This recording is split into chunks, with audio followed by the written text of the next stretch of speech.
Bismillahirrahmanirrahim. Alhamdulillahirabbil alamin. Allahumma salli wa sallim ala sayyidina Muhammadin miftahi babi rahmatillah adada ma fi ilmillah salatan wa salaman daimain bidawami mulkillah wa ala alihi wa sahbihi. Assalamu alaikum warahmatullahi wabarakatuh.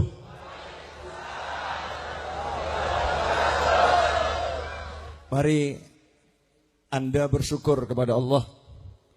Bersyukurlah kalian semua kepada Allah, karena Allah telah memberi kalian keteguhan hati, kesungguhan semangat, walau di tengah guyuran hujan, di saat orang malas untuk melangkahkan kaki keluar dari rumah. Allah meneguhkan hati kalian, menguatkan hati kalian, sehingga hati kalian tidak tergoda oleh bujuk rayu hujan. Kalian pun berada di tengah-tengah alun-alun ini dengan hujan yang tidak berhenti mengguyur, hanya karena seorang manusia, seorang pelita, yaitu baginda Muhammad sallallahu alaihi wasallam. Fa ushhidukum, karena itu saya bersaksi, duhai Nabi Muhammad sallallahu alaihi wasallam, tolong saudara-saudara saya yang pada malam hari ini rela diguyur hujan demi cintanya kepadamu ya Rasulullah. Kelak di hari kiamat jangan engkau haramkan dari syafaatmu ya Rasulullah. Jangan haramkan beliau-beliau yang ada di depan saya ini dari syafaatmu.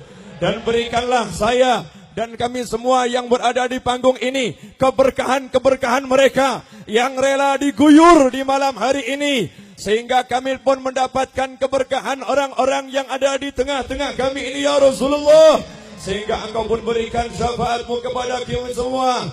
Berikan syafaatmu kepada kami semua ya Rabbana ya Wadud. Ya Allah yang maha pengasih, ya Allah yang maha penyayang, ya Allah yang maha lembut, ya Allah yang maha rahmah, ya Allah yang di malam hari ini menurunkan hujan yang insya Allah hujan rahmah. Sebagaimana engkau basahi bumi Malang ini dan sekitarnya dengan hujan di malam hari ini, maka basahilah hati kami dengan hujan rahmat-Mu ya Allah.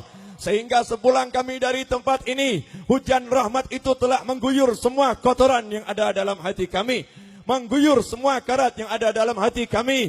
Sehingga sebagaimana engkau beri kami semangat untuk mendatangi majelis ini, semoga sepulang dari tempat ini kami lebih semangat untuk taat kepadamu ya Rabbi. Lebih semangat untuk menegakkan solat, lebih semangat untuk mendirikan solat, lebih semangat untuk berjamaah dalam solat, lebih semangat untuk qiraatul Quran, lebih semangat untuk birrul walidain, lebih semangat untuk silaturrahim, lebih semangat untuk sedekah, lebih semangat untuk menuntut ilmu, lebih semangat untuk menjadikan semua ketaatan sebagai jalan hidupnya ya Arhamar Rahimin. Ya Rabbi, sepulang kami dari tempat ini, dosa-dosa kami telah tergantikan menjadi kebaikan semuanya ya Rabbi. Dosa-dosa kami telah buddilat sayyi'atukumul hasanat, telah engkau rubah keburukan-keburukan kami menjadi tambahan-tambahan kebaikan di sisimu ya Allah, menjadi catatan-catatan kebajikan di sisimu ya Allah. Ya Arhamar Rahimin, bijahin Nabi wa alin Nabi wa ashabin Nabi wa awliya was salihin. Ya Rabbi taqabbal hadhihi ad-da'awat wa ajil lana bil bisharat birahmatika ya Arhamar Rahimin. Ya Arhamar Rahimin, ya Arhamar Rahimin. Ikhwani rahimakumullah, bersama-sama kita telah mendengarkan sebuah qasidah yang disusun oleh penyusun Maulid Simtud Duror, yaitu Al-Imam Ali bin Muhammad bin Husain Al-Habsyi. Satu qasidah ini jika kita pegang dalam kehidupan sudah cukup. Satu isi qasidah ini jika kita amalkan dalam kehidupan sudah cukup. Malam hari ini saya hanya ingin menyampaikan apa yang pernah saya dengar dari guru saya, yaitu almarhum Al-Habib Muhammad Anis bin Alwi Al-Habsyi rahimahullah. Semoga Allah menjadikan kuburnya sebagai taman-taman surga, dan semoga beliau dipertemukan dengan kakeknya tercinta di alam sana sallallahu alaihi wasallam.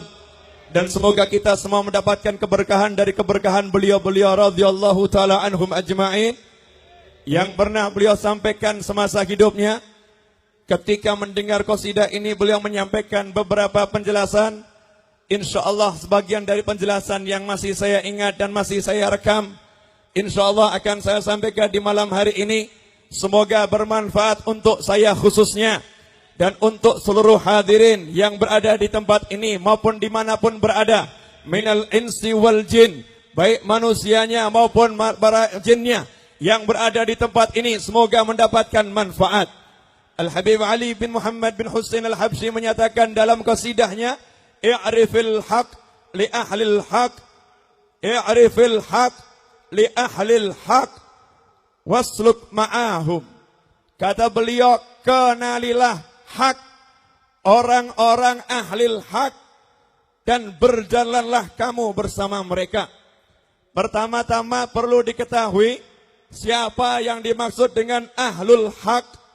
Ahlul hak diantaranya adalah para aulia wassalihin, orang-orang yang soleh, orang-orang yang dekat dengan Allah, orang-orang yang membaktikan hidupnya untuk taat kepada Allah, orang-orang yang membaktikan hidupnya untuk menjauhi semua yang dilarang oleh Allah, orang-orang yang melihat apa yang dicintai oleh Nabi Muhammad SAW, apa yang diinginkan oleh Rasulullah, dilihat bagaimana di dirinya itu ada tidak yang diinginkan. Kalau belum ada, maka ia jadikan di dirinya apa yang diinginkan Rasul ada pada dirinya.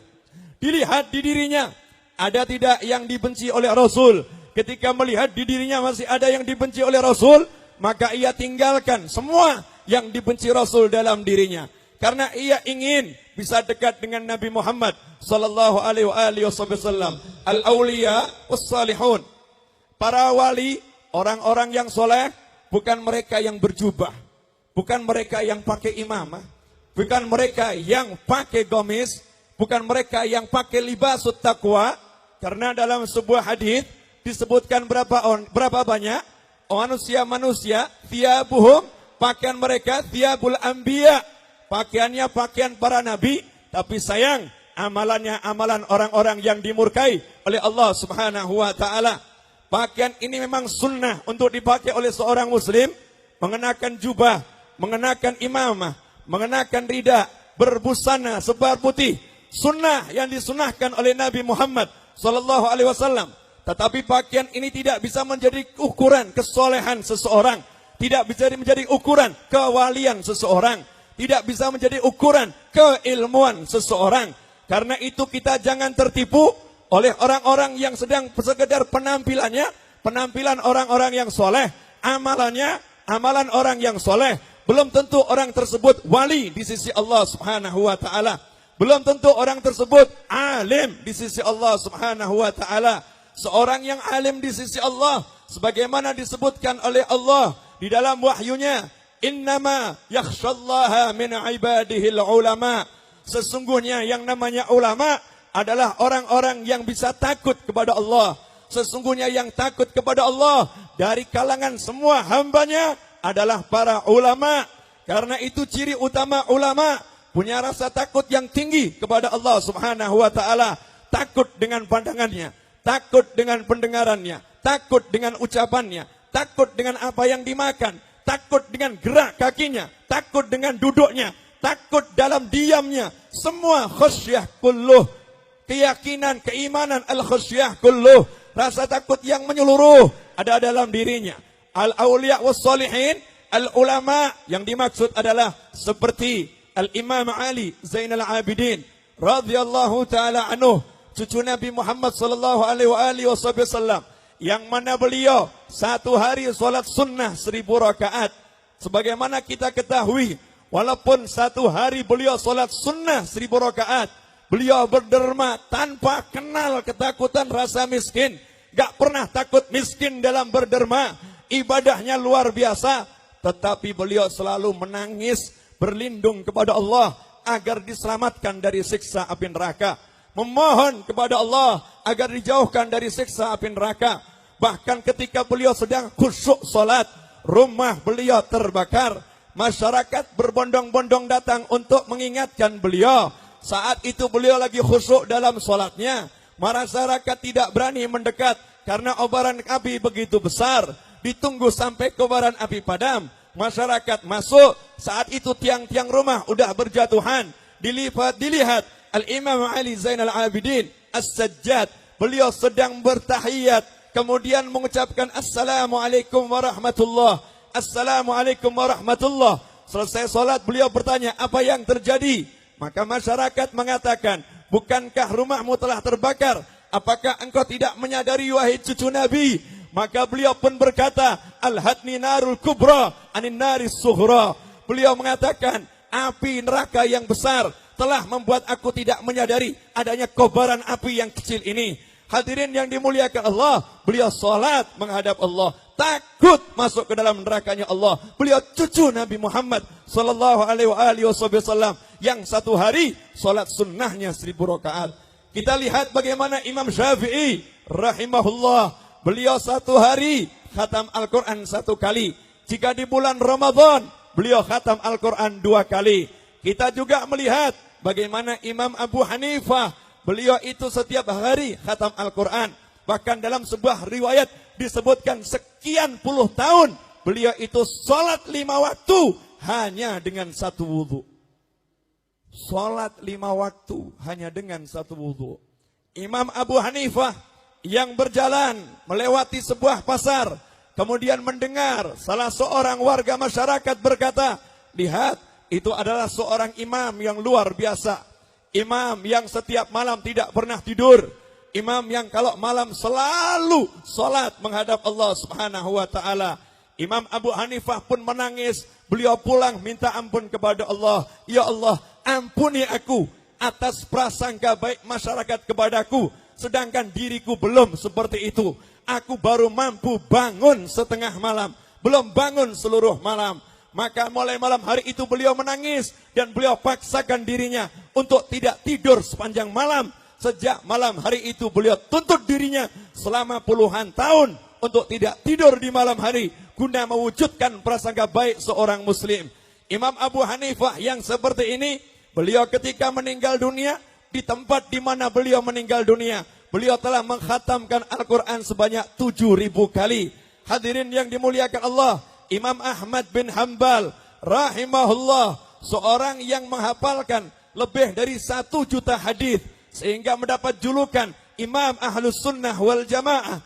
Imamnya Ahlus Sunnah wal Jamaah, Imam Imam Ahmad bin Hanbal yang seperti itu masih tawadhu kepada Imam Syafi'i, merendahkan dirinya di hadapan Imam Syafi'i, berguru kepada Imam Syafi'i. Dan setiap hari selepas salat, Imam Ahmad bin Hanbal setelah salam selalu mendoakan Imam Syafi'i dengan doanya yang terkenal. Selepas salam beliau berkata kepada putrinya, wahai putriku, aku tidak pernah meninggalkan doa untuk Muhammad bin Idris Asy-Syafi'i.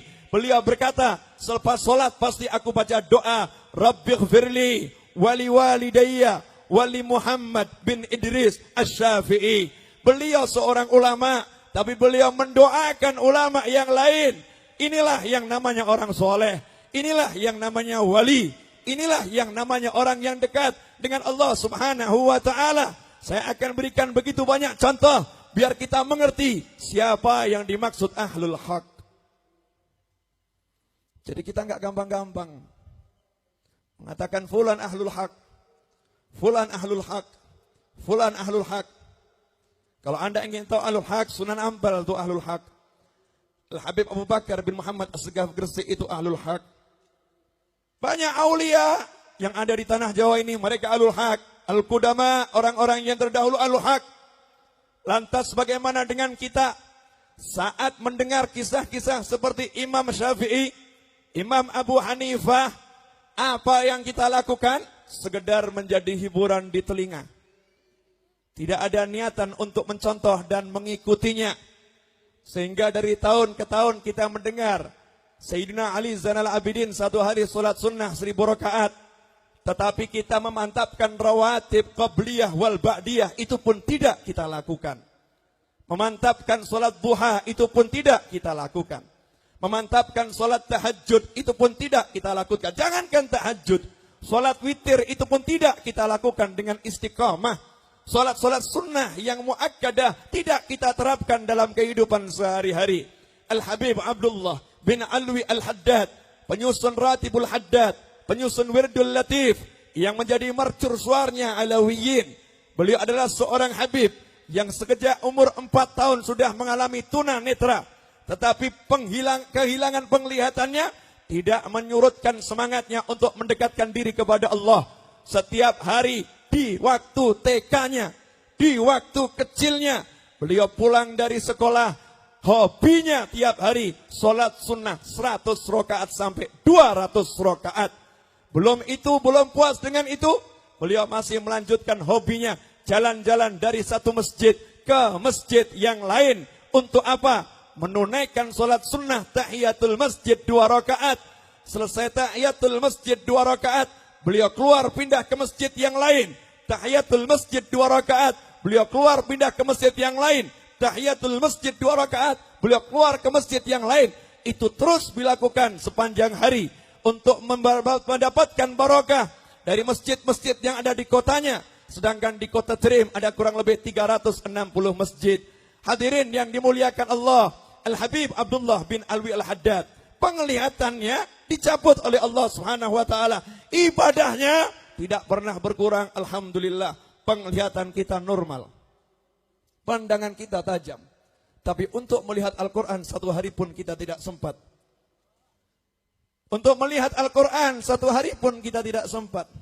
Tetapi untuk menonton televisi sepanjang hari kita sempat. Untuk menonton sepak bola sepanjang hari kita sempat. Untuk nonton sinetron sepanjang hari kita sempat. Tetapi melihat kalamullah kita tidak sempat. Hadirin yang dimuliakan Allah, inilah perbedaan kita dengan orang-orang yang soleh. Karena itu kita jangan sembarangan meremehkan orang-orang yang soleh. Jangan sembarangan meremehkan para aulia. Jangan mengatakan mereka sama dengan kita. Tidak, mereka tidak sama dengan kita. Mereka adalah orang-orang yang dipilih oleh Allah. Mereka orang-orang yang dekat dengan Allah. Mereka orang-orang yang hebat. Memang mereka makan persis seperti kita makan. Mereka minum persis seperti kita minum. Cuman beda apa yang mereka makan. Beda apa yang mereka minum. Sebelum makan mereka teliti halalkah makanan ini. Sedangkan kita tidak pernah berpikir ini halal atau haram. Yang penting kita memakannya. Dan mereka pun makan sekedar cukup untuk menyambung nyawa. Tapi kalau kita makan untuk memuaskan nafsu kita. Hadirin yang dimuliakan Allah. I'rifil haq. Kalau kita udah tahu wali-wali seperti itu. Orang-orang soleh seperti itu. Maka mengertilah akan kewajiban kita kepada beliau-beliau. Mengertilah kedudukan beliau-beliau. Jangan sampai kita kurang ajar kepada beliau-beliau. Jangan sampai kita tidak menghargai dan menghormati beliau-beliau. Al-Habib Husain bin Muhammad bin Tahir Al-Haddad. Bagaimana beliau adalah seorang yang soleh. Beliau mengikuti jejak kakaknya. Dimanapun kakaknya berada. Al-Habib Husain bin Muhammad bin Tahir Al-Haddad menjadi pembantu untuk kakaknya. Menghormati kakaknya, memuliakan kakaknya, memegangkan sandal untuk kakaknya. Sampai orang-orang mengira Habib Husain adalah pembantu dari kakaknya. Padahal ini adiknya.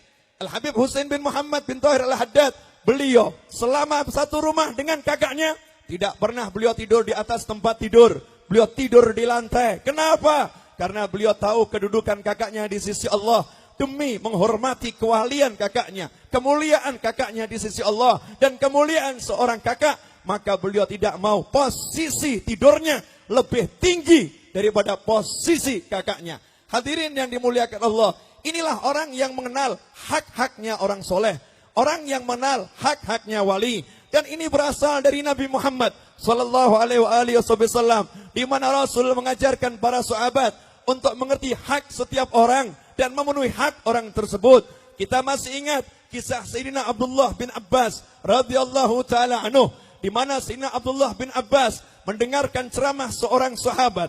Selesai sahabat itu ceramah, Sayyidina Abdullah bin Abbas pergi ke tempat parkir kendaraannya, mencari kendaraannya, yang kendaraannya berwujud hewan yang bisa ditunggangi, entah kuda, keledai atau onta. Maka Sayyidina Abdullah bin Abbas mengambilkan kendaraan itu dari tempat parkirnya. Kemudian beliau menuntunnya. Padahal beliau adalah habrul ummah. Beliau adalah ulamanya sahabat. Tokohnya sahabat. Sepupu Nabi Muhammad SAW. Beliau adalah ahlul bait Nabi Muhammad SAW. Tapi apa yang beliau lakukan? Beliau tempatkan dirinya sebagai tukang kuda. Beliau tempatkan dirinya sebagai tukang penuntun unta. Beliau tempatkan dirinya sebagai tukang penuntun keledai. Parkir, beliau berjalan, dipegang, diantarkan kepada siapa? Sahabat yang baru selesai ceramah. Sahabat yang menyampaikan ilmunya. Sahabat yang merupakan ulama. Maka saat itu sang sahabat melihat bagaimana sepupu Nabi Muhammad SAW, keluarga Rasulullah SAW yang akhlaknya begitu mulia. Maka sahabat pun segera lari mendekati Sayyidina Abdullah bin Abbas radhiyallahu taala anhuma, kemudian mengatakan, "Gak usah, jangan ambilkan kuda saya atau tunggangan saya, biar saya ambil sendiri. Bukan begitu caranya wahai sepupu Rasul, gak pantas kamu seperti itu, engkau orang yang mulia." Tapi apa jawabannya Sayyidina Abdullah bin Abbas? "Hakaza, beginilah kami diperintahkan oleh Nabi Muhammad sallallahu alaihi wasallam, kami Ahlul Bait diperintahkan, kami umat Islam diperintahkan oleh Nabi Muhammad SAW untuk apa? Menghormati ulama-ulama kami." Coba lihat Ahlul Bait Nabawi, Abdullah bin Abbas radhiyallahu taala anhuma. Siapa di antara kita yang lebih hebat dari Sayyidina Abdullah bin Abbas? Beliau tidak malu untuk menjadi penuntun onta. Beliau tidak malu untuk menjadi penuntun keledai. Demi memuliakan al-ulama. Demi mengagungkan ulama. Karena Allah telah mewahyukan di dalam Al-Quran. "Wa man yu'azzim syairallah fa innaha min taqwal qulub." Siapa yang mengagungkan syiar Allah, itu bukti ketakwaan hatinya. Itu muncul dari ketakwaan hatinya. Dan hati Sayyidina Abdullah bin Abbas adalah hati yang sangat bertakwa kepada Allah. Hati yang sangat takut kepada Allah. Maka beliau pun tuntun seperti itu. Apa yang dilakukan sahabat? Sahabat mengerti haknya Ahlul Bait. Sahabat mengerti haknya keluarga Nabi. Sahabat mengerti bagaimana kewajibannya kepada keluarga Nabi Muhammad sallallahu alaihi wasallam. Maka sahabat itu lantas memegang tangan Sayyidina Abdullah bin Abbas, kemudian menciumnya. Ketika hendak menciumnya, Sayyidina Abdullah bin Abbas mengatakan, "Gak usah dicium, gak usah cium tangan saya." Begitulah sikap orang yang mutawadhi, orang yang merendahkan diri di sisi Allah, di hadapan Allah. Maka sahabat pun menjawab, "Kami harus mencium tanganmu." Dan beliau pun menciumnya sembari berkata, "Beginilah kami umat Islam diperintahkan oleh Rasul untuk memuliakan keluarga Nabi Muhammad sallallahu alaihi wasallam." Hadirin yang dimuliakan Allah, sahibul Maulid Simtudurar, Al-Imam Ali bin Muhammad bin Husain Al-Habsyi. Beliau diperintahkan, diajak oleh kakaknya untuk naik satu tunggangan, hewan tunggangan. Saat itu sebagai seorang adik, Habib Ali berkata kepada kakaknya, "Wahai kakakku, engkaulah yang di depan, biar aku yang di belakang." Karena Habib Ali merasa tidak pantas membelakangi kakaknya. Sang kakak pun berkata, "Tidak, wahai adikku, engkaulah yang di depan dan akulah yang di belakang." Kenapa demikian? Karena sang kakak yang merupakan mufti Mekah, mewarisi kewalian ayahnya, mewarisi kemuftian ayahnya, menganggap makam adiknya jauh lebih tinggi dibandingkan dirinya. Maka sang kakak menempatkan, "Engkau yang di depan, biar aku yang di belakang." Maka Habib Ali mengatakan, "Aku turuti permintaan kakakku. Dan aku pun duduk di depan, kakakku di belakang. Tapi dalam hatiku, aku melihat aku hanyalah seorang sopir dan kakakku adalah bosnya." Akhlak. Tahu kedudukan setiap orang. Dan tahu bagaimana menempatkannya. Inilah yang menyebabkan orang-orang zaman dahulu menjadi wali dengan cepat. Karena mereka mengetahui hak setiap orang. Mengerti bagaimana menempatkannya. Pertama kali dalam syair ini yang kita diperintahkan, "I'rifil haq li ahlil haq." Kamu harus ngerti bagaimana menempatkan dirimu di hadapan orang-orang yang soleh. Bagaimana menempatkan dirimu di hadapan orang-orang yang mulia. Hayyan aw mayyitan. Baik yang masih hidup maupun yang sudah meninggal dunia. Jangan dikira wali-wali yang sudah meninggal dunia nggak bisa lihat kita. Bahkan beliau-beliau lebih bisa melihat kita. Tiada batas antara kita dengan beliau semuanya. Hadirin yang dimuliakan Allah, masyhad, cara pandang seperti ini harus ada dalam hati kita. Fi tariqit tuqa wasluk ma'ahum. Kemudian ikuti mereka, berjalanlah bersama mereka, bersama orang-orang yang soleh. menempuh jalan ketakwaan. Karena mereka itu berjalan dimanapun, kamu ikut di belakangnya. Dimanapun mereka berjalan, ikut di belakangnya. Mereka punya jalan namanya maulid, kita ikut maulid. Jangan ngomong, buat apa maulid? Buat apa nabuh rebana? Udah, yang mau berkata demikian, biarlah berkata demikian. Gak usah kita pusing-pusing dengan orang yang seperti itu, siapapun orangnya. Maulid ini merupakan warisan para aulia wassalihin. Ziarah kubur warisan aulia wassalihin. Tahlil warisan aulia wassalihin. Kita tinggal ikut di belakang mereka. Siapa yang gak suka, biar tidak suka. Karena kita punya panutan yang jelas. Panutan kita adalah aulia wassalihin. Fassa'adah manutah kullaha biktifahum.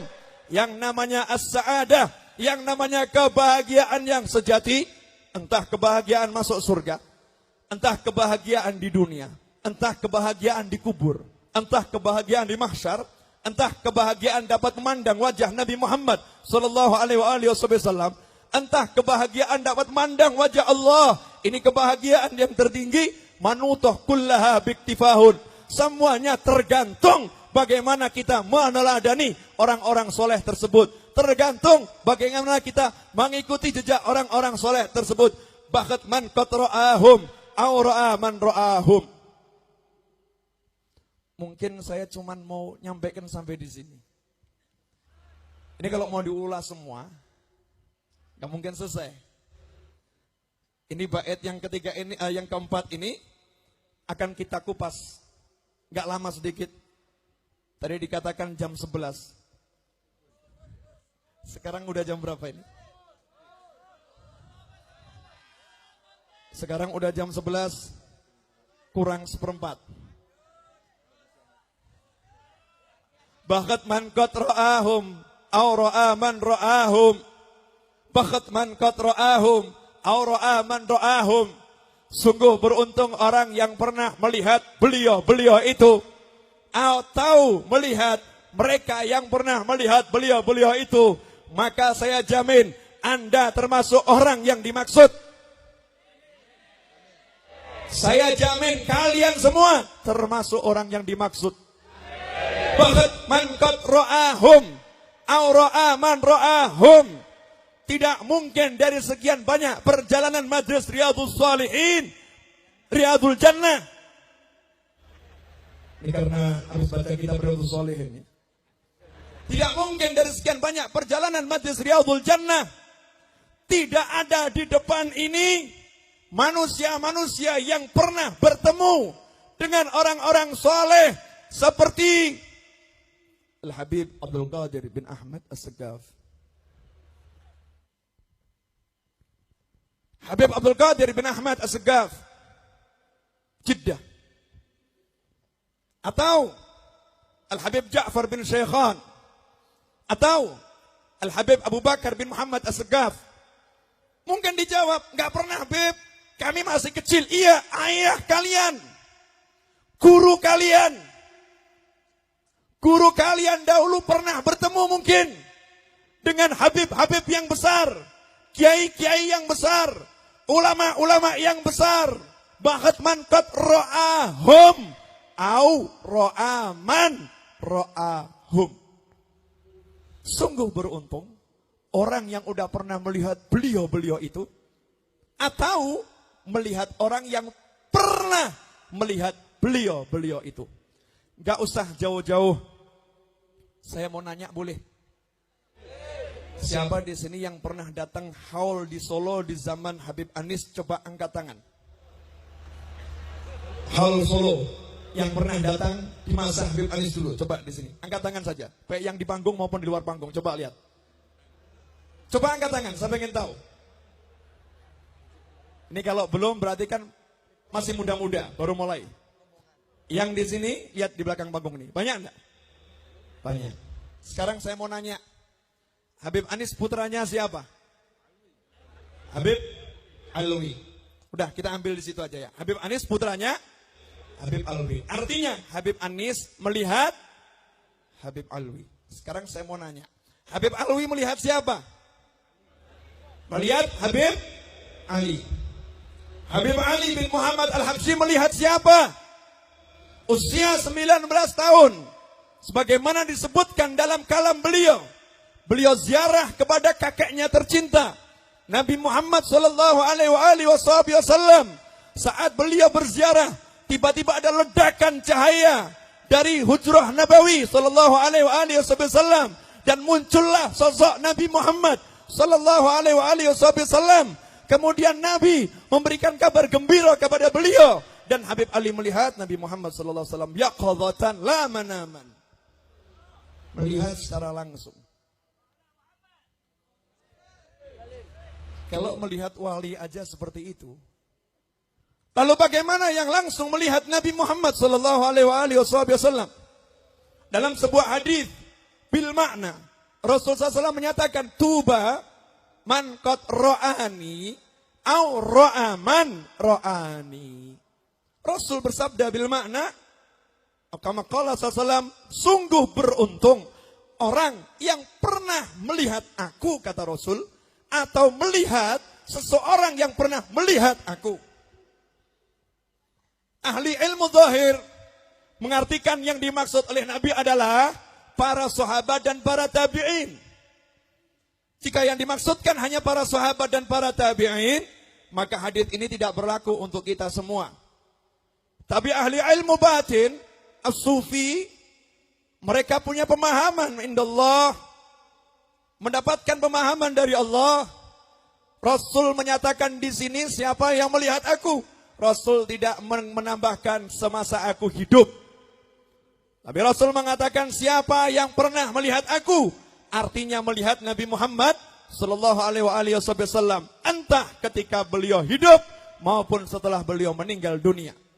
Sedangkan dalam hadis yang lain beliau menyatakan man ra'ani fil manam faqad ra'ani haqqan fa inna syaitan la yatamatsalu bi. Kama qala sallallahu.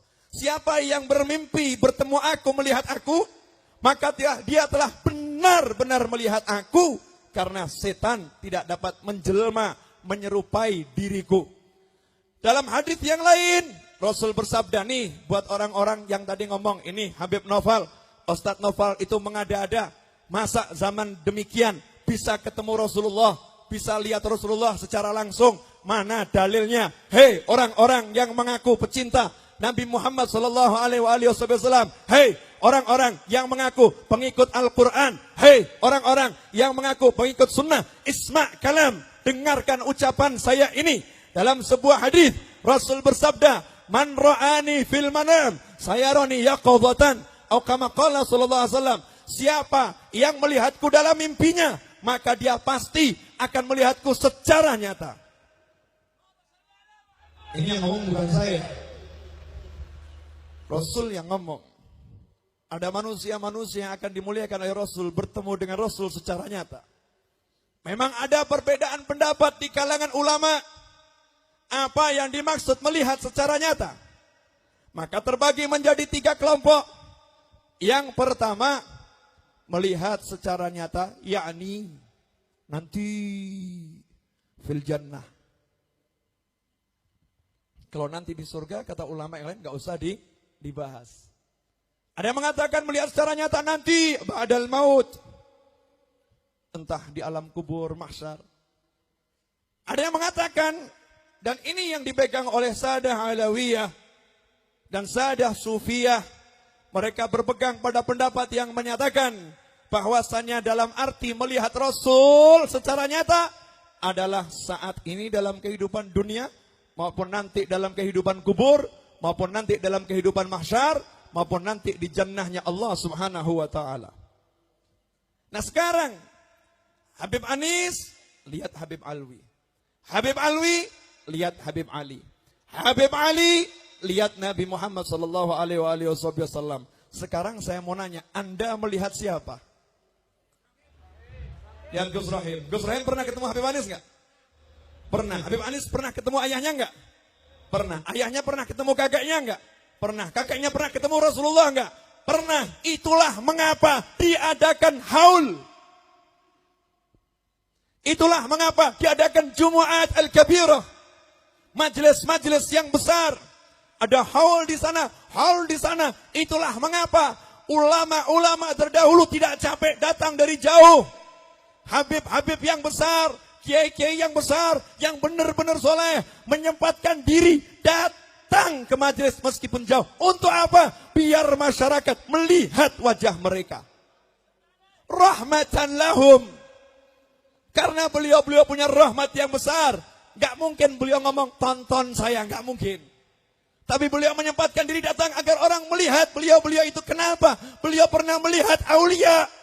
Sehingga dengan bantuan mata yang memandang wali ini, otomatis manusia yang memandangnya dapat jaminan sungguh beruntung. Saya ambil satu contoh cerita.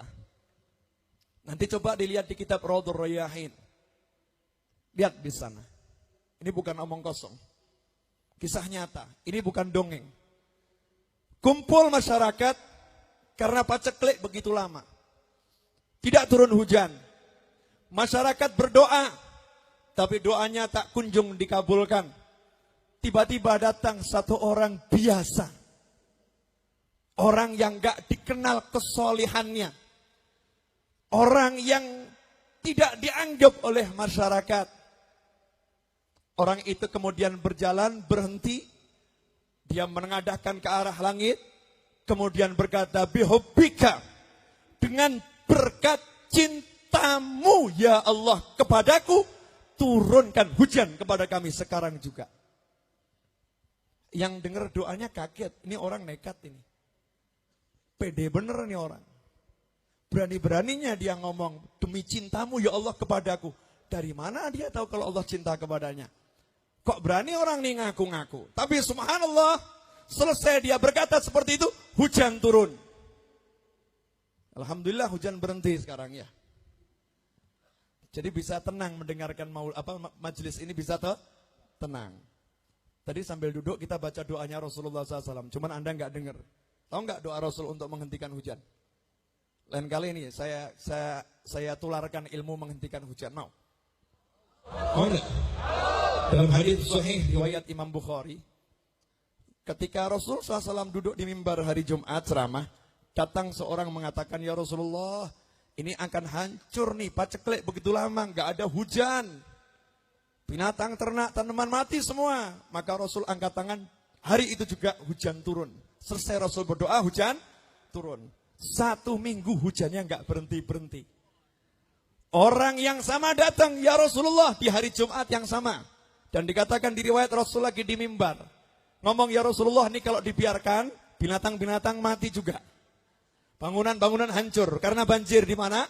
Di mana-mana. Maka Rasul angkat tangan, Allahumma hawalaina wala alaina. Ringkasnya begitu, doanya panjang. Nanti kalau kepanjangan nggak bisa diamalkan. Kita ambil cukup sebagian. Allahumma hawalaina wala alaina. Boleh Anda tambahkan Allahumma alal Batu wa ala Surabaya, ya, wa ala Solo. Allahumma hawalaina, ya Allah tolong hujannya dikirim ke sekitar wilayah kami, jangan tempat di mana kami sedang berada. Ini doa yang ngajarkan Nabi. Udah diamalkan belum?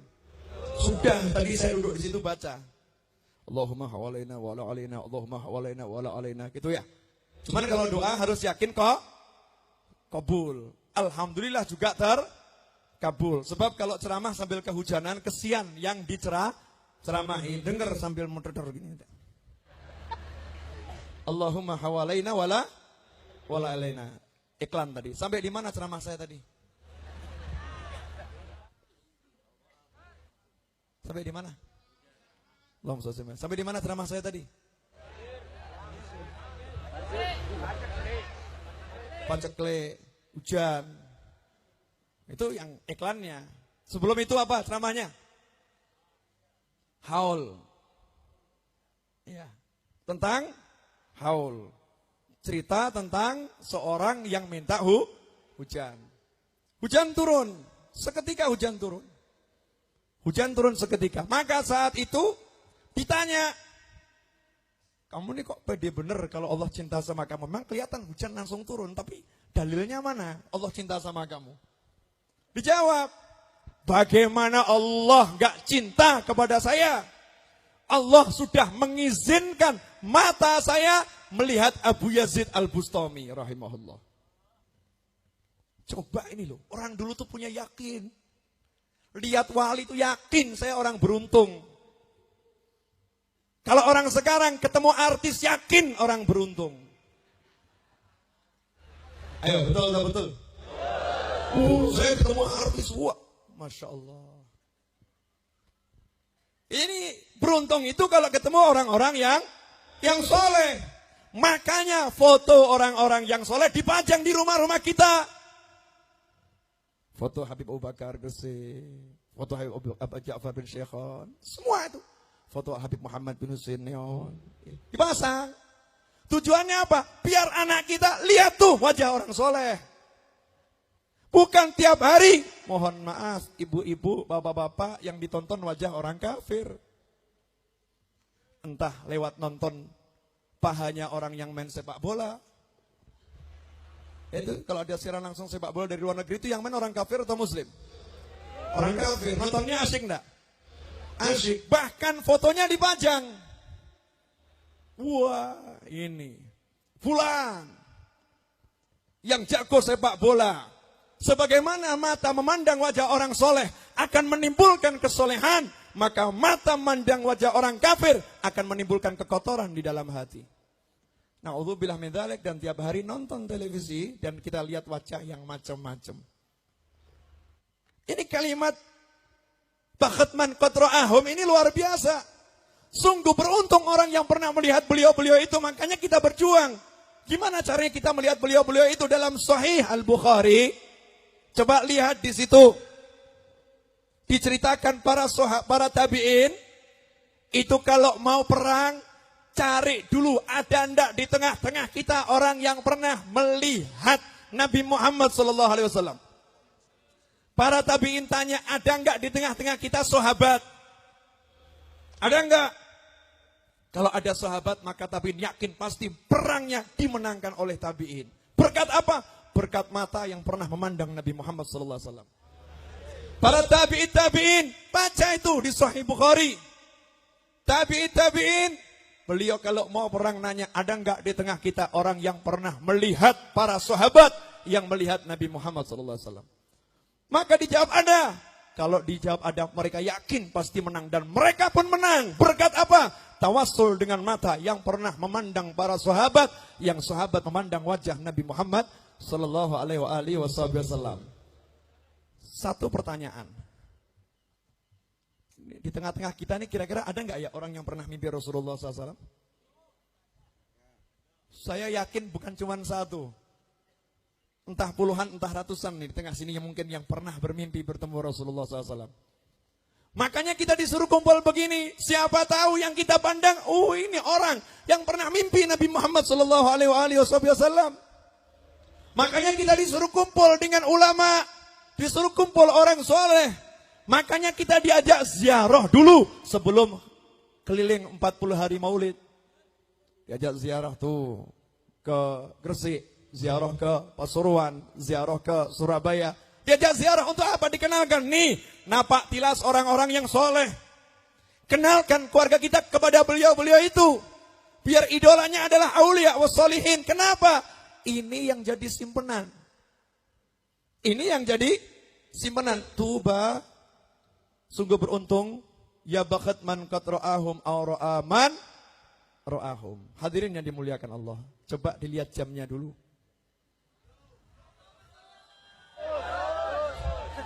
Jam 11 lewat 2 menit.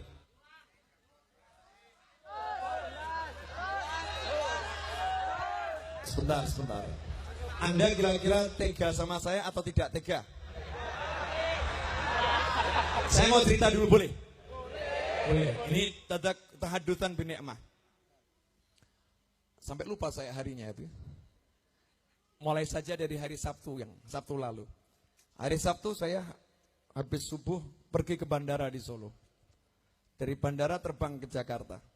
Sampai di Jakarta nunggu di airport sekian jam, kemudian terbang ke Palembang.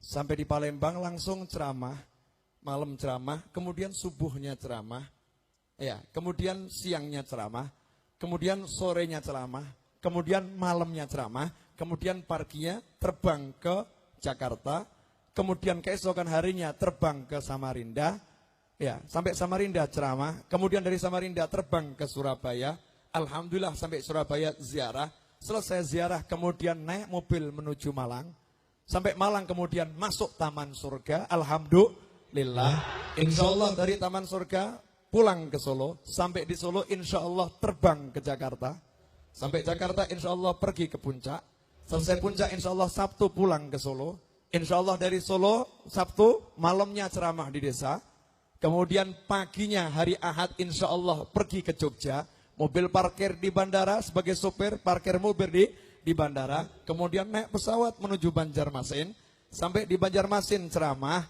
paginya langsung pulang lagi ke Jogja, ambil mobil ke Solo, jadwal berikutnya saya belum hafal. Saya mau nanya, tega?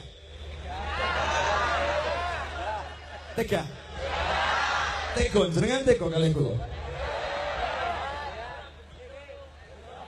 Katanya, tego orang bendino ya gitu.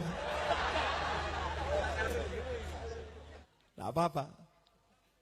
Ini sekedar untuk nyegerkan. Tadi kan ceramah saya tegang terus gitu ya. Saya tegang karena saya lagi membawakan kalam yang memang harus seperti itu. Jadi ceramah itu harus ada yang begitu. Ada yang datar terus. Selesai datarnya. Tadi jenengan kena datarnya kan kemudian domblong gitu ya. Oh iya bener gitu ya.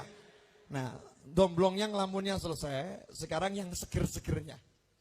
Ya, sekarang yang seger karena habis hujan kena angin sepoi-sepoi, Anda seger, betul. Giliran Anda seger, saya yang kemeringet. Panas ya lampu kan ya? Lampu panas. Ini sedikit kita akan belajar bareng-bareng nih. Masalah melihat. Masalah melihat. Nanti zaman yang akan datang, insya Allah itu nanti nggak pakai sidik jari lagi, tapi nanti pakai sidik retina. Jadi seperti di film-film kan orang, matanya yang disorot, ya kan? Kenapa? Karena mata ini punya rahasia yang sangat besar. Kata orang Solo, dari mata turun ke hati. Oh, ini memang benar. Orang itu kalau lihat sesuatu langsung kontak ke hati. Nah, rahasianya di mana? Nabi Muhammad SAW dilihat oleh seseorang. Ya, dilihat oleh seseorang. Orang ini dengan kedua matanya udah melihat Nabi SAW secara utuh. Sekarang saya mau nanya, mata Nabi Muhammad SAW, penglihatan Rasulullah, pernah lihat siapa? Pernah lihat siapa? Pernah lihat siapa? Kita pernah lihat Allah belum? Yang pernah lihat Allah siapa? Nabi Muhammad SAW. Apa yang dilihat oleh Rasul ini direkam di bola mata beliau, direkam di sekujur tubuh beliau, rahmatan lana, umat beliau SAW. Begitu ada orang yang melihat Rasulullah SAW dengan iman, dengan yakin, maka ia langsung mendapatkan sir nadhar Rasul ilallah. Dia mendapatkan tuh sebagian dari percikan-percikan rahasia bagaimana Nabi SAW melihat Allah Subhanahu wa taala. Makanya sampai Rasul menjamin surga, tuba, al-jannah, surga pasti diberikan untuk orang yang pernah melihat aku. Karena itu man ya'taqid, siapa yang meyakini ada satu sahabat yang di neraka, maka orang ini telah su'il adab kepada Nabi Muhammad SAW. Orang yang meyakini ada satu sahabat di neraka tempatnya, orang ini telah adabnya sangat buruk kepada Nabi Muhammad SAW. Kalau orang biasa saja bisa memberikan syafaat, apalagi Rasulullah SAW. Masih ingat cerita saya tentang Habib Ali bin Husain al-Attas Bungur? Masih ingat? Kok belum? Sudah ini. Lupa. Saya ulangin dikit saja. Oh, belum hadir. Waktu itu belum hadir. Sekarang sudah. Yang kemarin dulu hadir masih ingat enggak? Insya Allah masih ingat. Habib Ali bin Husain Al-Attas ziarah ke Sunan Gunung Jati, masih ingat kan? Ya. Apa ucapan beliau? Ketika yang lain enggak boleh masuk, beliau mengatakan udah ziarahnya dari sini saja kan? Dari luar makom ya. Nah, kalimat beliau yang sangat indah, beliau berkata, wallahi, demi Allah. Ini Habib Ali bin Husain Al-Attas ya, bukan Nabi Muhammad SAW. Beliau bersumpah, demi Allah, kalau nanti aku diperintahkan oleh Allah untuk masuk ke dalam surga, demi Allah, tidak akan aku langkahkan kakiku sebelum aku cari kalian semua yang ikut bersamaku dan aku ajak masuk ke dalam surga. Itu Habib Ali bin Husain Al-Attas. Kira-kira kakeknya bagaimana ya? Kira-kira Nabi Muhammad SAW bagaimana? Sama cucunya rahmatnya besar mana kira-kira? Pasti besar Nabi Muhammad SAW. Maka kita yakin semua sahabat Rasul tempatnya di surganya Allah. Karena mereka punya Nabi Muhammad SAW. Kalau sahabat gak dapat syafaatnya Rasul, apalagi kita. Pakai otak kita ini, pakai akal kita ini, pakai nurani kita ini. Kalau sahabatnya Rasul gak dapat syafaat, Anda mau dapat syafaat, mimpi. Mimpi. Wa taqdimah, kata Habib Ali, itu yang tinggal di Madinah, sahabat Ansor, sebagai tetangga Nabi, pasti akan diberikan syafaat yang dahulu dibanding semuanya. Dikedepankan, tonggo tetangga, nih kalian duluan. Sahabat, lihat Rasulullah SAW. Begitu pula tabi'in, yang lihat sahabat, akan dapat keberkahan ini. Dapat keberkahan. Nah, mata ini, begitu lihat wajah orang soleh, nanti kalau nggak percaya buktikan. Ya, kalau nggak percaya, buktikan. Anda setel televisi, tapi ingat ya, habis nonton nanti istighfarnya 2000 kali. Buktikan. Begitu kelihatan yang nggak benar sedikit, artinya enak atau nggak enak? Enak. Yang enak nafsunya. Terpanggil pengen dia kan? Jadi pengen. Tapi coba lihat. Kalau kita lihat wajah orang yang soleh. Lihat bener. Wajah orang yang soleh. Tambah sumpek atau sumpeknya hilang? Sumpeknya? Wajahnya teduh, suntuk hilang. Cuman lihat. Tapi sumpek kita bisa hilang. Kenapa? Karena di diri orang soleh ada rahasia. Habib Ali pernah ngasih satu cerita. Saya cuma mau cerita saja. Ada satu orang preman kelas kakap di masa itu. Preman kelas kakap. Makanya kita kalau ketemu preman yang rahmat. Ya, yang rahmat. Al-Habib Umar bin Muhammad bin Salim bin Hafid dalam sebuah nasihatnya yang pernah saya dengar. Beliau ditanya oleh salah seorang muridnya, Habib, saya ini repot, dakwah di tempat saya nggak sama dengan dakwah di tempat kalian-kalian. Kalau di tempat saya itu orangnya jelek-jelek, rusak-rusak. Kalau di tempat jenengan kan yang datang orangnya baik-baik. Kata Habib Umar, nah kalau dakwah sama orang baik-baik yang beruntung bukan yang kamu dakwahi, kamu yang beruntung. Kamu dapat kebaikan dari orang-orang itu biasa. Yang namanya dakwah itu yang datangnya orang yang buruk-buruk, itu dakwah. Menjadikan mereka agar jadi baik. Bukan dakwah duduk di tempat sama orang baik-baik. Namanya dakwah itu mendatangi yang buruk agar jadi baik. Coba kalau dulu Habib-habib yang dari Hadramut lihat Indonesia, nyembah batu, nyembah gunung, jangan ke sini. Kira-kira kita nyembahnya apa nih? Naudzubillah min dzalik, batu, gunung. Karena beliau-beliau punya rahmat yang besar. Ingin merubah yang kufur menjadi muslim. Maka beliau didatangin itu satu-satu. Didakwahin. Ya kan? Didatangi, dakwahin. Yang diceritakan oleh Habib Ali, ada preman kelas kakap. Datang ke rumah seorang wali min auliyaillah. Tok, tok, tok. Assalamualaikum. Waalaikumsalam. Pintu dibuka. Ini sang wali berdiri depan pintu, premannya ini lihat begini aja. Permisi, pergi dia. Ini orang solehnya bingung nih. Ini orang aneh. Datang cuman lihat. Tolong jangan dipraktekkan sama habaib dan para kiai loh ya. Jangan. Jangan begitu prakteknya. Nanti prakteknya permisi gitu pulang gitu ya. Yakinnya belum sama nih. Ini saya ceritakan orang yang punya yakin yang tinggi. Pergi dia. Maka orang soleh itu bilang sama muridnya, coba kamu kejar dia. Tanya itu, kenapa dia seperti itu. Bertemulah murid ini dengan preman tadi. Mas, iya. Kamu tadi dari rumah guru saya? Iya benar. Lah kamu terus ngapain? Ya saya cuma lihat kakinya, dari mulai kaki sampai kepala ke kaki lagi. Loh, kenapa kamu begitu? Ya biar saya diampuni sama Allah. Kok bisa? Loh kalau saya ingat-ingat tuh dari ujung kaki sampai ujung rambut saya itu maksiat semuanya. Dari ujung kaki sampai ujung rambut saya maksiat semuanya. Loh kalau saya datangnya orang soleh ini, saya lihat mata saya, lihat kakinya kan otomatis dosa kaki saya dihapus sama Allah. Mata saya lihat perutnya, dosa perut saya dihapus sama Allah. Mata saya lihat terus sampai ke atas, dosa saya dihapus sama Allah. Oh begitu, iya. Pulang ini murid ketemu sang guru tadi. Gimana? Kenapa dia tadi? Guru, dia bilang begini. Orang solehnya ngomong begini. Panggil dia, suruh ke sini sekarang. Dia yang akan menggantikan aku, yang mewarisi kewalianku adalah dia.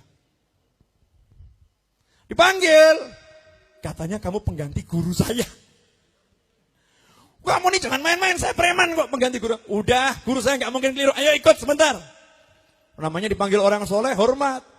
Preman dulu nggak sama dengan preman zaman sekarang. Nanti saya terangkan nih bedanya preman zaman dahulu dengan preman zaman sekarang. Nanti. Entah nanti itu 7 tahun lagi atau di majelis ini. Sebentar. Berangkat dia. Ketemu orang soleh tadi. Gantian orang solehnya yang liatin dia. Dari ujung kaki, ujung rambut, ujung kaki. Hasilnya apa? Yang dilihatin. Tubna ilallah, tubtillah. Ya Allah. Jadi wali sudah. Langsung. Zaman sekarang ada yang gak percaya. Kok bisa? Gak mungkin, mustahil. Gitu ya. Emang dikira wali itu orang bodoh. Saya kasih tahu, orang bodoh pun bisa format tuh handphone. Handphone tuh diformat, semua kontak listnya hilang semua, diisi yang baru seketika, cuman dicolokkan pakai Bluetooth bisa. Bahkan kalau BlackBerry Messenger ditransfer itu datanya bisa semua. Emangnya wali sama BlackBerry pinter BlackBerry? Emangnya wali sama komputer pinter komputer? Wali itu mendapatkan warisan ilmu dari Allah sehingga dia bisa memformat hati kita dan menginstalnya dengan ulumul aulia. Ting, selesai. Dah wali. Enak enggak? Gara-gara apa tadi? Lihat. Cuman lihatnya pakai hati. Yang sekarang naudzubillah min dzalik, kadang di satu majelis, bukan di sini loh ya, bukan di sini. Kadang di satu majelis, lihat ada ustadz yang berjubah, atau ada ustadz lain yang gak pakai jubah ceramah. Kadang ustadz yang lain lihat, hebatnya apa itu dia itu? Pandangannya lain, bukan pandangan pengen dapat barokah, pandangan hebatnya apa dia itu? Ini pandangan merendahkan. Inilah mata yang dibenci oleh Allah, yang melihat seseorang dengan pandangan yang merendahkan. Dikatakan oleh para ulama, pandangan yang merendahkan itu dosanya lebih besar daripada pandangan kepada yang haram aurat dibuka, dilihat, itu dosanya gede. Tapi kalau merendahkan orang lain dengan pandangannya, itu dosanya jauh lebih besar. Saya mau nanya, pengen enggak kita jadi wali instan gitu? Pengen? Kumpul aulia. Kumpul orang-orang yang soleh. Pandang beliau-beliau itu mangdelengi, kata orang Solo. Didelengi itu, pendeli. Cuman sayang, di majelis kadang gak lihat orang solehnya, yang dilihat handphonenya. Betul. Yang dilihat bukan orang solehnya, yang dilihat kadang ridaknya buat mainan. Lain dengan sahabat radhiyallahu ta'ala anhum. Mereka memandang Nabi Muhammad SAW. Bahkan ada seorang sahabat ketika wafatnya Rasul SAW, Rasul meninggal dunia, sahabat ini lagi berkebun di kebunnya. Dengar berita wafatnya Rasul, sahabat itu langsung angkat tangan. Adegan ini berbahaya, jangan ditiru. Ya, sahabat angkat tangan berdoa, ya Allah, setelah wafatnya Nabimu, tolong cabut penglihatanku. Karena aku tidak ingin kenangan yang indah itu rusak dengan melihat wajah selain wajah Nabi Muhammad SAW. Begitu selesai doa langsung jadi tunanetra. Buta. Kenapa? Dia pengen menyimpan pandangannya pada Rasul biar gak terkotori dengan pandangan yang lain. Karena tidak ada pandangan yang lebih indah atau sama indah atau mendekati keindahan Nabi Muhammad SAW. Sayyid Muhammad bin Alwi al-Maliki rahimahullah. Beliau mengatakan, Nabi Muhammad SAW itu hanya diberi di dunia ini satu keindahan. Rasul dikasih 10 keindahan. Yang diberikan di dunia cuma satu. Yang 9 diberikan nanti di akhirat. Maksudnya yang 9 di dunia ditutup. Orang gak bisa lihat. Tapi nanti di akhirat kita bisa lihat 10-10-nya. Kata beliau, yang 9 ini ketika dibuka di dunia, seandainya dibuka di dunia, kita bisa melihat keindahan Rasul secara utuh. Maka manusia akan menyayat-nyayat wajahnya dengan silet tanpa terasa. Wajah kita disilet-silet itu nggak akan terasa. Kalau Nabi Yusuf itu kan teriris, wanita yang melihat nggak terasa. Nah itu tangan. Ini wajah lebih. Kalau kita lihat keindahan Rasul secara utuh, maka wajah ini ditusuk-tusuk bagaimanapun tidak akan terasa karena terbius dengan keindahan Nabi Muhammad Sallallahu Alaihi Wasallam. Pertanyaan saya selanjutnya. Kira-kira mau enggak mimpi Rasulullah? Pengen enggak? Pandangan kita dibersihkan dulu. Yang haram ditinggalkan. Bagaimana kita melihat Rasulullah sedangkan ini kameranya, lensanya kotor. Kalau itu saya kotorin bisa buat nyuting enggak, Mas? Enggak bisa. Walaupun ada di depan, kelihatan enggak? Enggak kelihatan. Tapi kalau itu dibersihkan, kelihatan enggak di depan? Kelihatan. Mata kita ini kalau dibersihkan, kelihatan enggak? Kelihatan. Makanya Habib Ali mengatakan, hei orang-orang yang matanya belen. Ya orang udah layan. Orang-orang yang matanya belen gak bisa lihat Rasulullah SAW. Tapi aulia wa sholihin mereka lihat.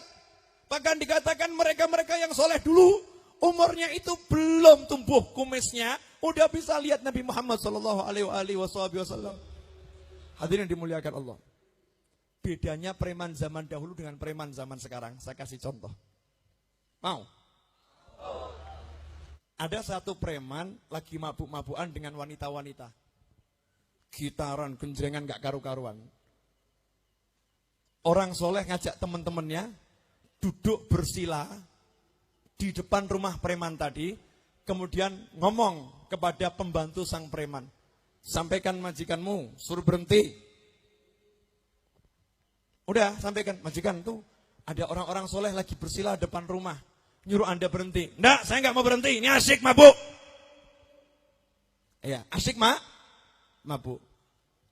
Kembali orang solehnya dikasih tahu seperti ngomong, sampaikan sama dia. Kalau enggak berhenti akan kami tebas dengan pedang-pedang malam. Akan kami tebas lehernya dengan pedang-pedang malam.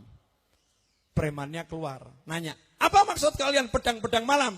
Kata orang soleh, kami nggak suka bertengkar, kami nggak suka pakai senjata. Lah terus pedang malam, kami akan duduk sini zikir doa minta kamu dicabut nyawanya sama Allah.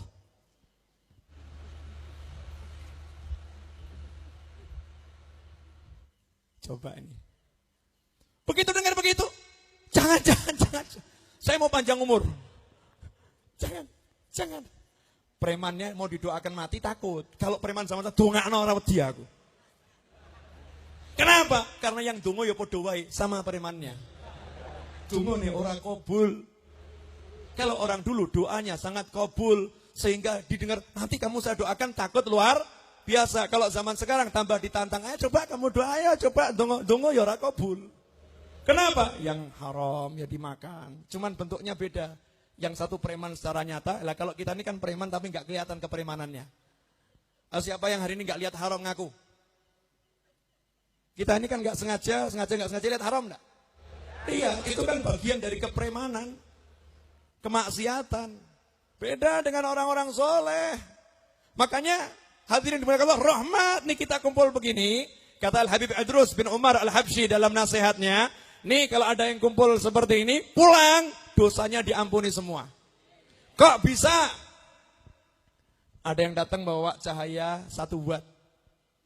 Ada yang bawa cahaya udah kriep-kriep mau mati gitu. Nur imannya udah mau mati. Ada yang datang bawa cahaya seperti lampu ini. Terang benerang, imannya kuat. Ada yang datang cahayanya setengah. Kumpul jadi satu, Rasulullah SAW datang memberkati. Diberkati oleh Rasul, yang pulang itu bawa cahaya seterang ini semua. Pasti, cuman yang jadi masalah, ada yang gak langsung pulang. Udah bawa cahaya besar, mampir nongkrong. Sehingga cahayanya ditinggal di tempat nongkrongannya. Dia pulang, gak bawa apa. Paham maksud saya? Terakhir.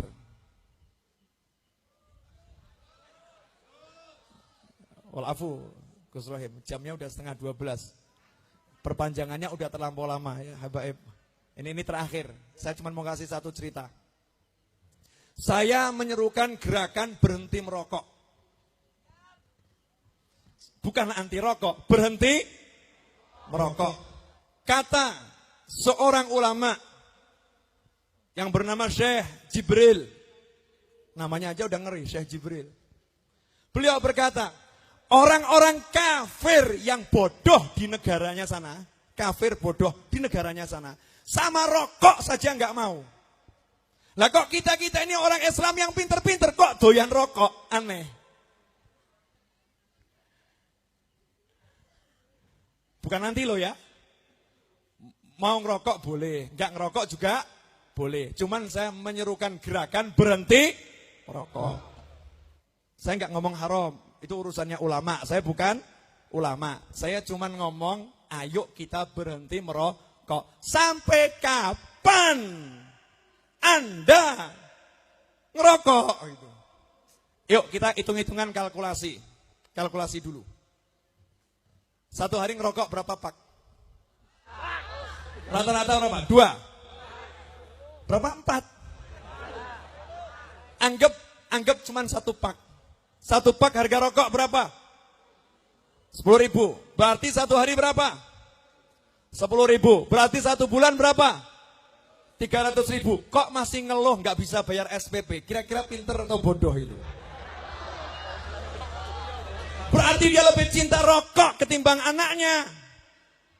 Betul atau betul? Makanya ibu-ibu kalau bapak-bapak diminta uang SPP nggak punya, berarti dia pembohong.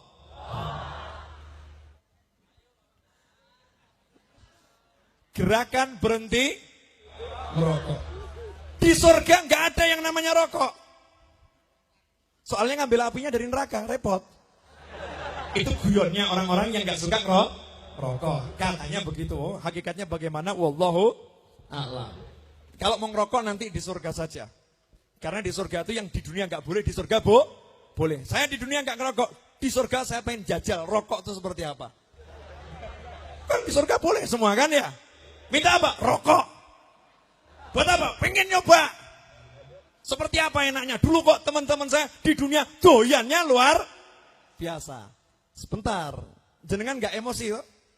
Enggak. Saya kan nggak marah kok.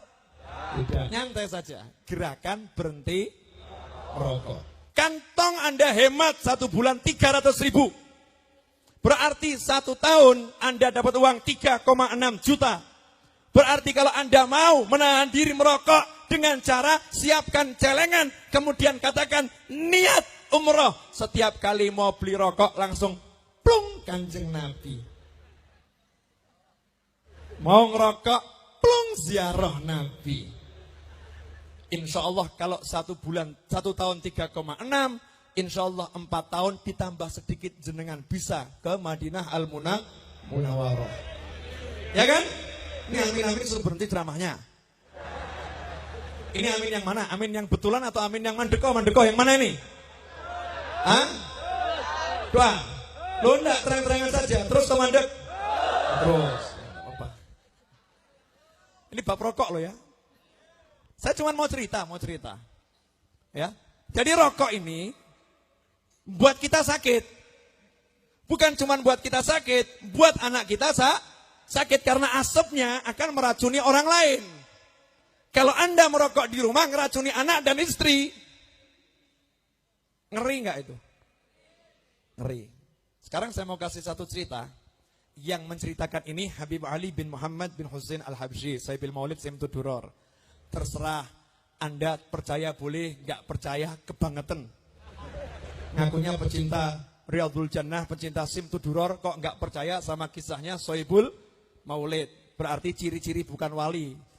Ciri-ciri bukan wali itu nggak percaya ceritanya wali. Ciri-ciri wali dia percaya ceritanya wali. Kalau jenengan percaya ceritanya wali berarti jenengan sudah wali. Walaupun masih kelas 3. Alhamdulillah loh ya. Kelas 3 udah wali. Oh saya aja bumbuan kelas apa nggak tahu punya kelas apa enggak. Wali. Ada satu orang menceritakan kisahnya. Dia punya tetangga. Tetangga ini hidupnya sepekan sekali baca maulid. Dulu belum ada Simtud Duror. Jadi Simtud Duror belum disusun dulu. Biasanya bacanya dibain. Dibaca itu maulid. Subhanallah. Tetangga yang satu ini gak suka pada yang baca maulid. Bukan karena benci maulidnya. Dia mikir, ngapain baca maulid? Maulaya salli wa sallim daiman abada ala habibika kullihimi. Itu kalau burdah kan begitu. Ngapain baca seperti itu? Lebih baik baca Al-Quran. Lebih baik saya baca Al-Quran daripada baca maulid. Kan hebat saya yang saya baca Al-Quran. Dia mikirnya begitu. Jadi setiap kali diajak maulid ke rumah tetangganya. Gak mau. Saya mau ngaji Al-Quran. Ini ada nih orang-orang yang sombong begitu. Ada enggak? Ada. Gaya nih. Dikira tuh kalau orang baca maulid gak baca Al-Quran. Itu loh bodohnya orang-orang itu. Jenengan ngaji mboten ten griya. Baca Quran kan? Baca. Anda baca Quran kan? Baca. Cuman ada timingnya, ada waktunya baca Al-Quran, ada waktunya sholawat. Tuh, yang hidupnya ngakunya gak mau maulid, lebih baik baca Al-Quran. Jenengan pergi ke pasar tidak? Pergi, gak usah ke pasar. Lebih baik baca Al-Quran daripada ke pasar. Kok gak ngomong gitu ya? Giliran sama maulid, lebih baik baca Al-Quran daripada maulid. Subhanallah. Suatu malam, pas di rumah tetangganya ada maulid. Orang ini malas dengar suara maulid, ngaji udah capek, tidur dia. Tidur. Dalam tidurnya bejo. Kenapa bejo? Untung. Kenapa untung? Karena dia mimpi bertemu Nabi Muhammad SAW. Ya, mimpi bertemu Rasulullah. Enggak nanggung-nanggung ketemu Rasulullah. Sayyidina Abu Bakar As-Siddiq, Sayyidina Umar ibn al-Khattab, Sayyidina Uthman ibn Affan, Sayyidina Ali bin Abi Thalib, radhiyallahu ta'ala anhum ajma'in. Rasul dengan 4 khalifahnya dan sahabat-sahabat lain yang besar-besar. Ya saat itu nanya dia, Kanjeng Nabi, ini sebuah keuntungan yang luar biasa buat saya, ini kehormatan. Jenengan mau mampir ke rumah saya. Maka Rasul menjawab bil makna, sebetulnya saya nggak mau mampir ke rumahmu. Nah terus mau kemana ya Rasulullah? Ke rumah tetanggamu. Setiap kali dia baca maulid, saya dan rombongan selalu datang ke sana. Cuman malam hari ini, lah kok di majelis ada yang rokok. Saya nggak bisa masuk majelis ada rokoknya. Makanya saya mampir ke rumah kamu saja. Bangun tidur. Besoknya langsung ngomong kepada tetangganya. Mulai minggu depan saya ikut terus maulidnya. Bingung, orang yang anti, orang yang gak senang, tiba-tiba daftar jadi anggota Riyadhul Jannah. Aneh kan ini? Daftar jadi anggota maulid, pengen hadir, pengen ini, ngomong begitu. Nanya, yang Saibul Maulid nih, yang buat maulid nanya, kamu kok begini kenapa? Tadi malam saya mimpi Rasulullah SAW. Rasulullah itu mampir ke rumah saya gara-gara di majelis kamu ada yang rokok. Jadi dia terima kasih sama yang rokok gitu ya. Nah kalau kita terima kasih atau benci? Kalau sampai menghambat datangnya Rasulullah SAW, kita benci atau senang? Makanya di majelis maulid jangan sampai ada yang merokok. Kalau mau di luar itu silahkan. Paham? Ya, karena itu kalau datang majelis maulid usahakan jangan bawa rokok. Mau masuk masjid, jangan bawa rokok. ta'adduban ma Allah, beradab kepada Allah. Masa masjid, rokok taruh di luar. Saya salut tuh pernah lihat ada orang yang rokok, dikeluarkan dari kantongnya rokok, dikeluarkan, ditaruh di luar masjid. Hilang nggak masalah. Saya nggak mau bawa rokok ini masuk ke masjid, meskipun dia perokok. Ini keren ini perokok luar biasa ini jago nih. Oh, harganya mahal nih perokok yang seperti ini. Tapi tetap jelek ngerokok soalnya. Ya, dapat apresiasi, tapi ngerokoknya tetap jelek. Setuju? Gerakan berhenti merokok. Sekarang yang pengen berhenti ngerokok coba angkat tangan. Yang pengen dulu. Yang pengen dulu, meskipun belum bisa, pengen dulu, nggak pengen berhenti ngerokok. Lah kalau rumah yang dibacakan maulid, ada orang yang rokok, Rasul nggak jadi datang. Lah kira-kira kalau jenengan ngerokok, kira-kira Rasul datang ke tidur jenengan atau tidak? Mikir.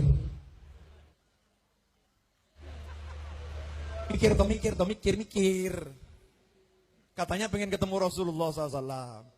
Katanya pengen lihat Rasul. Maka niatin nawa itu pengen berhenti merokok. Bukan karena haram, bukan karena apa-apa. Because I love Rasulullah SAW. Setuju? Mumpung doa saya lagi kabul. Seperti yang saya sampaikan ya. Dijamin malam hari ini doa saya pasti dikabulkan Allah.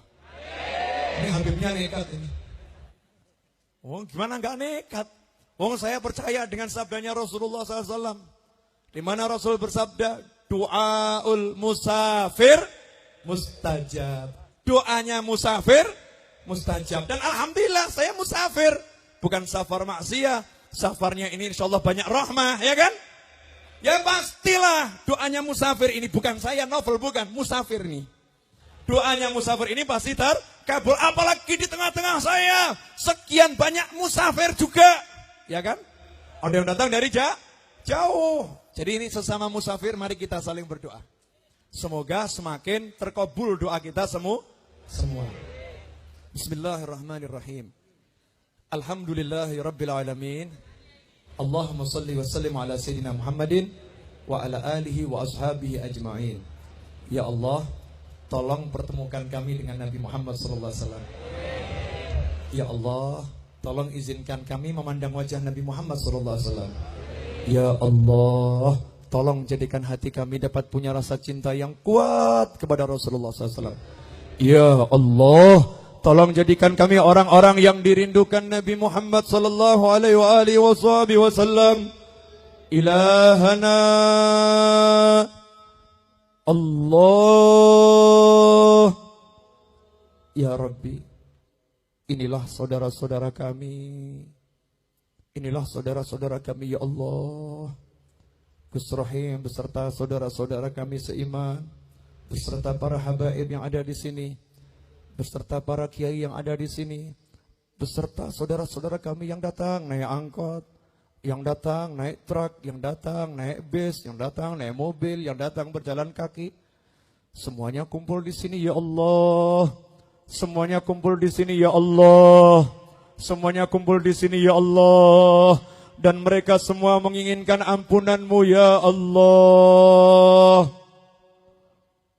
Tolong ampuni kami semua. Tolong ampuni kami semua. Tolong ampuni kami semua. Ya Allah, tolong jadikan orang tua kami bahagia selama-lamanya. Engkau ridhoi selama-lamanya. Jadikan pasangan hidup kami dan diri kami dapat langgeng sampai ke surga-Mu ya Allah. Jadikan anak keturunan kami semua para wali-Mu ya Allah. Dan jadikan majlis Riyadhul Jannah ini ya Rabbi hakikatan Riyadhul Jannah. Jadikan majlis ini benar-benar menjadi taman surga ya Allah. Siapapun yang mengelola, yang membantu, yang mendukung, yang suka dengan majlis ini ya Arhamar Rahimin, jadikan semuanya mendapatkan syafaat Nabi Muhammad sallallahu alaihi wasallam.